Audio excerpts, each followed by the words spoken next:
Um dos fatos bastante comentados na atualidade é a COP30.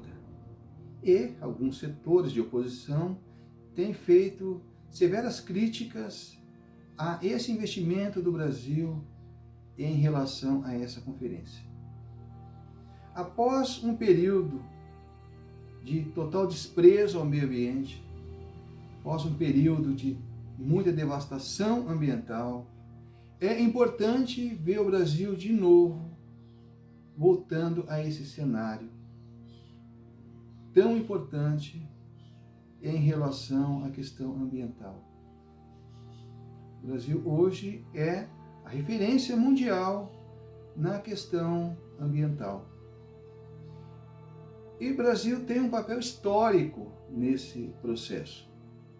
Nós tivemos aí momentos muito importantes, como a Eco Rio 92, realizada no Rio de Janeiro no ano de 1992, que foi muito importante e ainda continua mostrando sua importância nesse cenário mundial em relação ao meio ambiente. Com a Eco Rio 92 foi criada a Carta da Terra, que é um documento muito importante. Se você ainda não leu esse documento, eu sugiro que você leia.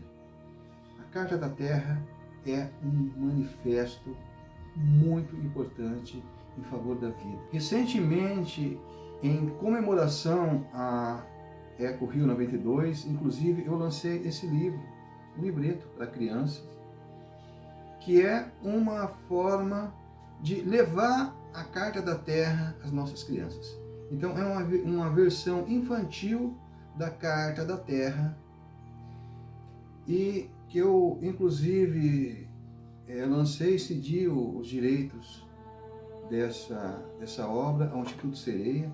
Então esse livro está sendo vendido e 100% do valor arrecadado está sendo empregado em obras sociais do Instituto Sereia. Estou mostrando isso para ressaltar a importância da Carta da Terra, para ressaltar a importância dessa Eco Rio 92, que foi realmente, trouxe muitas ideias inovadoras e a gente não pode se esquecer disso. É importante a gente estar relembrando. Então quem quiser adquirir isso aqui vai estar ajudando em nossos trabalhos sociais. 10 anos depois, nós tivemos a Eco Rio mais 10, que na verdade não chegou a ser uma conferência internacional, mas uma certa revisão da Eco Rio 92. Mas 10 anos depois nós tivemos a Rio mais 20.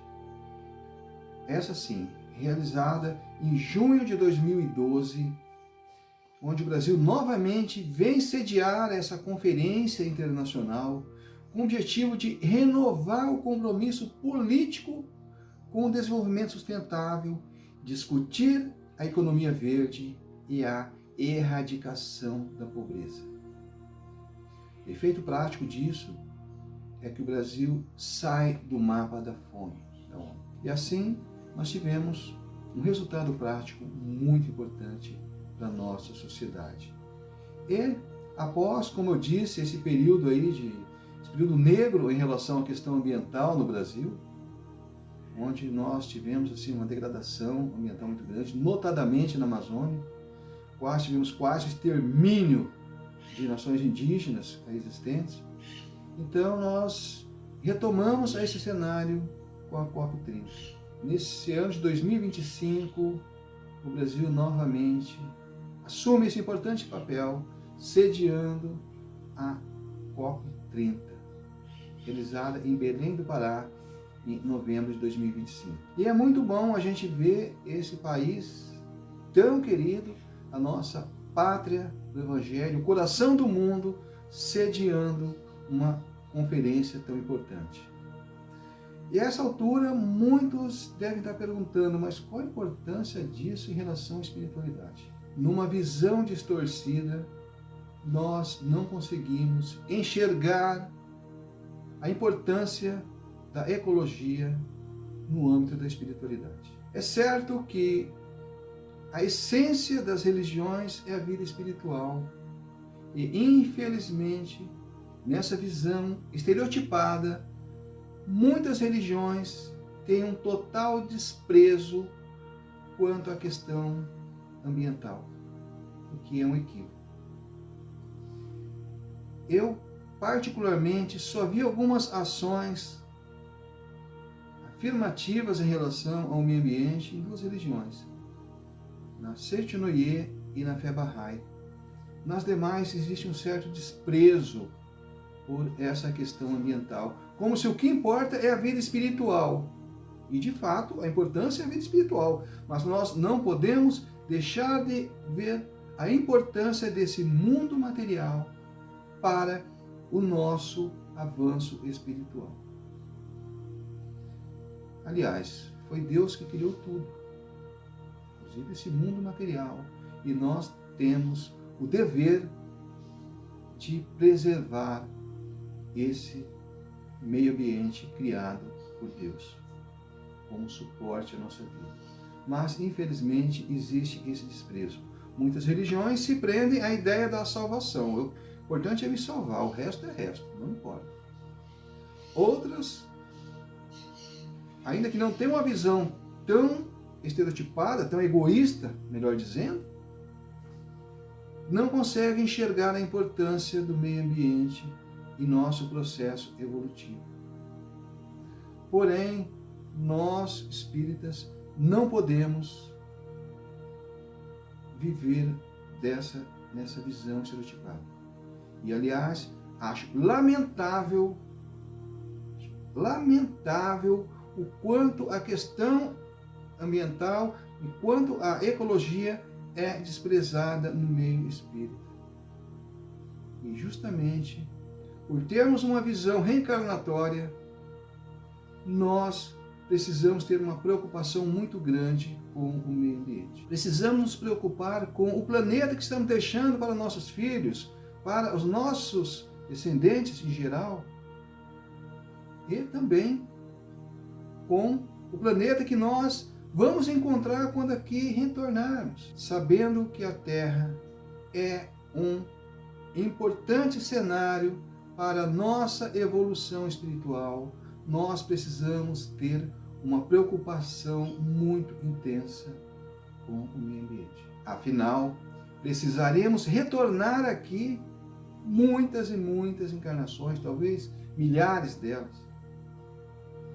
E é importante que o nosso planeta esteja em boas condições para receber a continuidade da vida.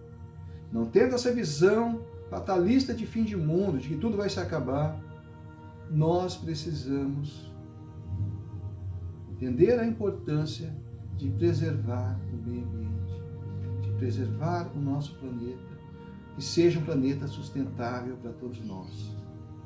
Assim precisamos rever a nossa postura. Não que o espírita tenha uma postura negativa em relação ao meio ambiente, mas precisamos ter uma postura muito mais ativa. Precisamos ser muito mais ativos na preservação do meio ambiente. Pois, como nós sabemos, nós pagamos não só pelos erros que nós cometemos, mas também pelo bem que nós não fazemos. Ou seja, pagamos pela nossa omissão. É assim que não nos omitamos em relação à questão ambiental. O Espiritismo, ele tem princípios que estabelecem uma relação muito profunda e responsável do ser humano com a natureza. A visão espírita coloca a natureza como uma expressão da lei de Deus e como um campo de aprendizado e evolução para o espírito. Vamos ver objetivamente isso. Vamos reportar ao Livro dos Espíritos. Questão 735. Pergunta-se: a destruição dos animais motivada pela necessidade que o homem tem de se alimentar é um ato contrário à lei de Deus? Então, nessa pergunta, o Allan Kardec coloca já essa preocupação. Olha, nós precisamos nos alimentar. Então, se a gente nos alimentarmos de animais, nós estaremos sendo contrários à lei de Deus, que é a vida? E a resposta dos Espíritos é bastante interessante. Só o é a destruição que excede os limites da necessidade. Ou seja, essa resposta, ainda que não condena se alimentar de animais, a gente matar um animal para nos alimentar, já coloca essa preocupação de que, olha, o excesso sim, o excesso é punível. Nós precisamos utilizar somente o necessário para a nossa sobrevivência. E, cada vez mais, a sobrevivência humana está dependendo diretamente dessa exploração que nós temos hoje. Nós podemos hoje ter já uma realidade muito mais equilibrada e não estamos fazendo. E esse princípio se aplica não só aos animais, mas a toda a natureza e seus recursos. Vejamos, na questão 705, pouco antes, pergunta-se: por que nem sempre a terra produz bastante para fornecer ao homem o que é necessário? E aí essa preocupação em relação à fome, em relação à miserabilidade, a fome já era uma preocupação no momento da codificação espírita, infelizmente ainda é. E o que torna relevante essa pergunta feita aos espíritos. E a resposta é que, ingrato, o homem a despreza. Ela, no entanto, é excelente mãe. Muitas vezes também ele acusa a natureza do que só é resultado da sua imperícia ou da sua improvidência. A terra produziria sempre o necessário, se com o necessário soubesse o homem contentar-se. Então aqui a gente já vê uma séria acusação em relação a esses excessos que nós cometemos. Essa resposta deixa clara que o problema não está na natureza, mas no egoísmo e na improvidência e no consumo do supérfluo. O que traduz dizer que nós precisamos ter uma responsabilidade em relação aos recursos ambientais. Ou seja, essa preocupação ambiental, ela já é trazida desde a codificação espírita. E veja bem, ainda que não se fala em ecologia, o termo ecologia foi cunhado muito depois da codificação espírita. Então nós não vamos encontrar a palavra ecologia nesse momento. É uma coisa mais recente. Porém, esse princípio geral de proteção à natureza já existia. Analisando as obras básicas, nós percebemos que o Espiritismo apresenta uma visão sistêmica e de unidade do universo, o que se alinha com a nossa ideia de ecologia de hoje. Vejamos. Em Gênesis, descreve-se a interligação de tudo ao universo. Vejamos um trecho. Assim, tudo no universo se liga, tudo se encadeia, tudo se acha submetida à grande e harmoniosa lei da unidade. E a gente vê, de uma forma bem objetiva, o princípio da unidade. E a gente vê também a natureza como um grande laboratório. O princípio espiritual evolui por todos os reinos da natureza. E nós vemos também uma passagem bastante interessante, que diz: o princípio espiritual evolui por todos os reinos da natureza. Um outro trecho bastante interessante diz que o princípio espiritual evolui por todos os reinos da natureza: mineral, vegetal, animal e hominal. Essa perspectiva sugere que todos nós somos parte da natureza, não seres apartados dela, e que tudo tem a sua função na economia divina. Tudo tem sua importância em nossa evolução espiritual. Esse trecho traz a natureza como um grande laboratório para a nossa evolução espiritual. Ou seja, a natureza é vista como uma escola da vida, onde o espírito se desenvolve. Assim, cuidar dela é reconhecer e respeitar a obra de Deus, a beleza da natureza, as flores, paisagens. É um alívio estético e espiritual dado por Deus à humanidade. E nós desprezamos tanto esse fato. Bom, resumindo, o Espiritismo não utiliza o termo ecologia, mas a sua base ética e filosófica leva a uma postura de respeito, conservação e uso responsável dos recursos naturais, condenando o desperdício, a destruição desnecessária, o consumismo, por serem contrários à lei de Deus. De tudo o que foi dito, é importante que tenhamos em mente a importância da ecologia no meio religioso. E ainda que nenhuma religião faça uma referência expressa à ecologia, já que, como dito, esse termo foi cunhado após o surgimento de todas as linhas religiosas, é algo muito moderno, nós precisamos entender essa relação.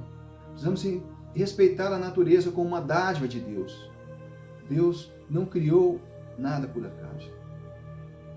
Ele criou uma natureza tão perfeita e cabe a nós zelar por essa natureza e entender que não podemos, nessa visão estereotipada de busca da salvação, nessa visão estereotipada de que o que importa é a vida espiritual, nós não podemos desprezar esse planeta tão maravilhoso que nos foi dado e que é um grande palco, um grande cenário para a nossa evolução espiritual. Então é um erro, um equívoco, achar que nós podemos buscar a evolução espiritual desprezando a natureza, ou mesmo destruindo, como estamos fazendo. A preservação da natureza, o respeito ao meio ambiente é fundamental para a nossa evolução espiritual. E nós, como espíritas, que entendemos que estamos aqui em diferentes encarnações buscando evoluir em alguns aspectos, pois cada existência nossa visa o quê? Vencer nossos vícios morais e aprimorar nossas virtudes. Eis o objetivo de cada encarnação.